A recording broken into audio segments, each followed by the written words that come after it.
नमस्कार दोस्तों, मैं आपका दोस्त और आपका होस्ट अदनान सर। बेसिकली दोस्तों, हम अपने लाइफ में कभी ना कभी एक बार बेटिंग एप्लीकेशन को यूज़ जरूर किए होंगे। ड्रीम 11 का नाम आपने जरूर सुना होगा, या इसके साथ साथ कई सारा और भी जो एप्लीकेशन है, ऑनलाइन बेटिंग एप्लीकेशन है, जैसे आपका MPL हो गया।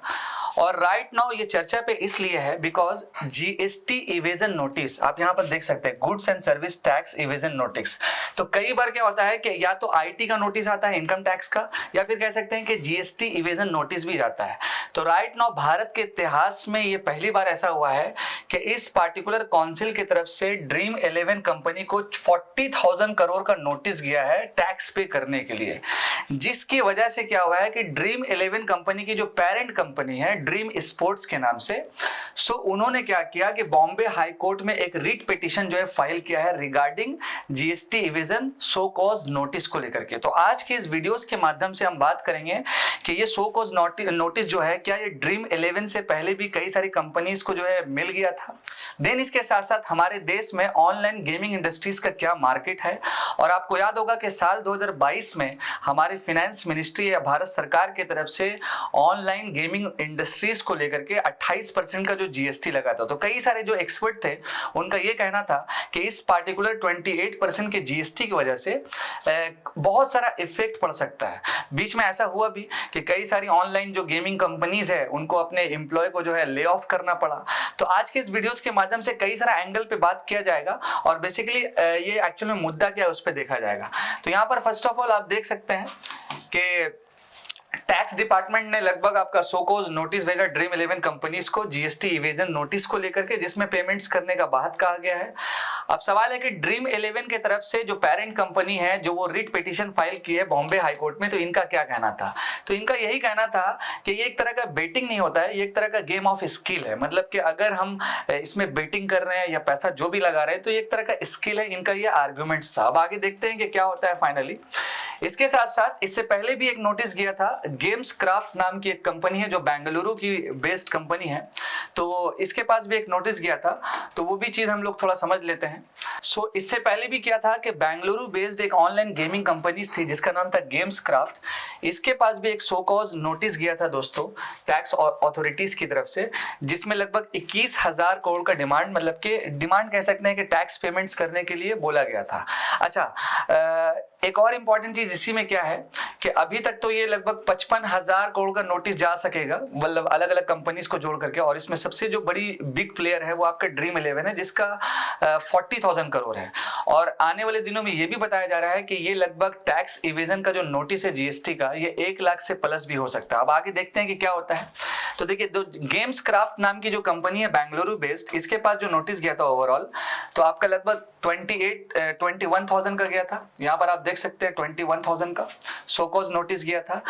देन इसके साथ साथ इस पार्टिकुलर कंपनी अपना जो है आर्गुमेंट रखा, और इनफैक्ट ऐसा हुआ कि इसी ने फिर क्या किया कि कर्नाटका हाई कोर्ट्स में अपना एक पिटीशन जो है दोस्तों फाइल किया।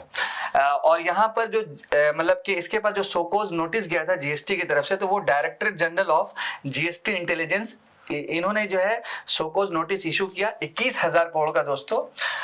देन इसके बाद एक और इंपॉर्टेंट रिपोर्ट इसी के साथ आया है कि लगभग ये बताया गया है कि इस पार्टिकुलर कंपनी ने इनडायरेक्ट टैक्स का इवेजन, यानी कि इवेजन का मतलब होता है कि टैक्स का चोरी करना, on a betting amount totalling 77,000 crore. यानी कि IT डिपार्टमेंट ने मतलब कि एक कह सकते हैं कि इस तरह का एक एलिगेशंस लगाया था गेम्स क्राफ्ट कंपनी को कि लगभग 2017 से लेकर 2022 के बीच में गेम्स क्राफ्ट जो कंपनी है वो 77,000 करोड़ का जो है इनडायरेक्ट टैक्स इवेजन की है। तो फिर बाद में क्या हुआ कि गेम्स क्राफ्ट कंपनी क्या की कि इस इशू को लेकर के कर्नाटका हाई कोर्ट गई, रिट पिटीशन फाइल की, और फिर फाइनली वहां से फिर क्या हुआ कि इस पार्टिकुलर केस को सोकोज नोटिस को जो है डिसमिस कर दिया गया दोस्तों ओवरऑल। ठीक है, इसके बाद हम बात करेंगे ड्रीम 11 का जो मार्केट वैल्यूएशन है उसके रिगार्डिंग, और साथ साथ कुछ इंडस्ट्रीज के बारे में डिस्कस कर लिया जाएगा कि आगे अब आने वाले दिनों में क्या हो सकता है। जैसा कि दोस्तों ड्रीम 11 जो है, इसकी जो पेरेंट कंपनी ड्रीम स्पोर्ट्स, मैंने पहले ही बताया था कि रिसेंट में अभी कई सारे जो बड़े बड़े इन्वेस्टर्स थे तो इस पार्टिकुलर कंपनी में अपना पैसा इन्वेस्ट किए थे, और इस पार्टिकुलर इन्वेस्टमेंट्स के थ्रू इन्होंने लगभग $840 मिलियन और इसके साथ साथ ये इन्वेस्टमेंट हुआ था, और जिसकी वजह से क्या हुआ कि ड्रीम 11 का जो मार्केट वैल्यूएशन हो गया कंपनीज का वो लगभग $8 बिलियन के आसपास हो गया।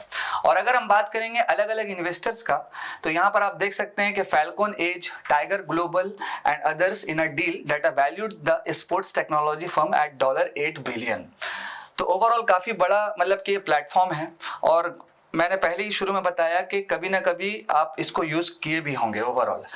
तो अब यहाँ पर क्या प्रॉब्लम है दोस्तों कि अब ये जो रिट पिटीशन फाइल किया गया है, अब आगे देखते हैं कि बॉम्बे हाई कोर्ट का क्या जजमेंट्स आता है, और अगर मान लीजिए कि जजमेंट्स ड्रीम 11 के पक्ष में नहीं होगा तो हो सकता है ये मामला सुप्रीम कोर्ट तक भी जा सकता है।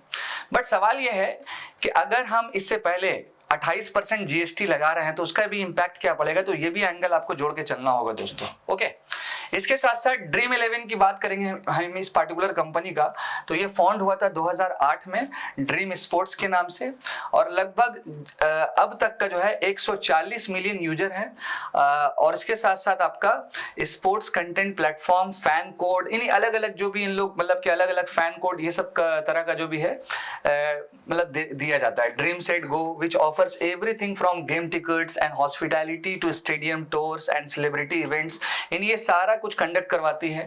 कई सारा स्पॉन्सरशिप भी है। मैंने पहले ही बताया कि भारत की जर्सी में, इंडियन क्रिकेट टीम की जो जर्सी में जो अगर बात किया जाए कि जो मेन स्पॉन्सर है, टाइटल स्पॉन्सर, वो कौन है, तो ड्रीम 11 है दोस्तों। तो इस हिसाब से आप अंदाजा लगा सकते हैं कि कितनी बड़ी कंपनी है। अंदाजा तो हम ये भी लगा सकते हैं कि 40,000 करोड़ का GST इवेजन का नोटिस गया है, तो आप समझ सकते हैं कि उसका रेवेन्यू 1 लाख करोड़ पार होगा। ठीक है, इसके साथ साथ इसके रिगार्डिंग कई सारा इसका इंपॉर्टेंट फ्लैगशिप प्रोग्राम भी है दोस्तों, और हमारे देश के इकोनॉमी में कई सारा इसका क्या कह सकते हैं कॉन्ट्रीब्यूशंस था। और मैंने एक एंगल और भी बताया आपको, 28% वाला GST, जिससे काफी इंपैक्ट भी पड़ा था दोस्तों। कई सारे एक्सपर्ट बोले कि इंपैक्ट पड़ेगा, कई सारे बोले नहीं भी पड़ेगा। अब हम बात करेंगे कि हमारे देश में ऑनलाइन गेमिंग मार्केट्स का जो इंडस्ट्रीज है वो कितना है और क्या है। तो यहाँ पर आप देख सकते हैं the revenue of the Indian mobile gaming industry is expected to exceed $1.5 billion in 2022। लगभग इतना रेवेन्यू कमा चुकी है। इसके साथ साथ the industry in the country grew at CAGR of 38% between 2017 से 20 as opposed to 8% in China and 10% in the USA। तो यहाँ पर ये 2022 का जो है लगभग आपका रिपोर्ट है, और ये एक्सपेक्टेड भी किया जा रहा है कि लगभग 2025 तक ये $5 बिलियन हो सकता है दोस्तों। इसके बाद आपका अगर भारत में परसेंटेज की बात करेंगे न्यू पेइंग यूजर्स के बारे में, तो in gaming has been the fastest growing in the world for 2 consecutive years at 40% in 2020 and reaching 50% in 2021। तो इससे भी आप अंदाजा लगा सकते हैं। यहाँ पर फीकी का भी रिपोर्ट आया था ओवरऑल। देन इसके बाद हम बात करेंगे कंक्लूजन का, कि आखिर इस पार्टिकुलर जो भी ऑनलाइन गेमिंग प्लेटफॉर्म है इसके लिए भारत सरकार को क्या पॉलिसीज लाना चाहिए, और साथ साथ कमेंट सेक्शन में आप जरूर बताइएगा कि ये जो 28% का GST है तो इसके रिगार्डिंग ऑनलाइन गेमिंग मार्केट्स में कितना इफेक्ट पड़ा, और आपका डिसीजन क्या भारत सरकार ने सही निर्णय लिया कि नहीं लिया, ये आप जरूर बताइएगा। तो first of all conclusion section में कि भारत का जो ई गेमिंग इंडस्ट्री है उसको रॉबस्ट पॉलिसी फ्रेमवर्क लाना जरूरी है। इसके साथ साथ कोऑपरेशन करना बहुत इंपॉर्टेंट है between government and gaming companies. ठीक है, और जैसा कि दोस्तों जो भी गेमिंग कंपनीज होती है, और नॉर्मली ये जो ऑनलाइन गेमिंग होता है ये एक स्टेट सब्जेक्ट है, ये भी रिमेंबर रखना है। कि आई होप कि जो इश्यूज है ड्रीम 11 को लेकर के और भी डिफरेंट ऑनलाइन गेमिंग कंपनीज को लेकर के आपको थोड़ा सा क्लियर हुआ होगा। हो सकता है मे बी आने वाली दिनों में जो GST इवेजन का नोटिस है वो 1 लाख जो है वो भी पार हो सकता है, 1 लाख करोड़ के आसपास। अभी तो फिलहाल 55,000 करोड़ का मैंने आपको डेटा दिया। सो फाइनली दोस्तों मैं आपसे अलविदा लेता हूं। आई होप आप तैयारी बेहतरीन तरीके से कीजिए, साथ साथ हमारे साथ बने हुए और जुड़े हुए रहिए। मैं आपका दोस्त और आपका होस्ट अदनान सर। जय हिंद दोस्तों।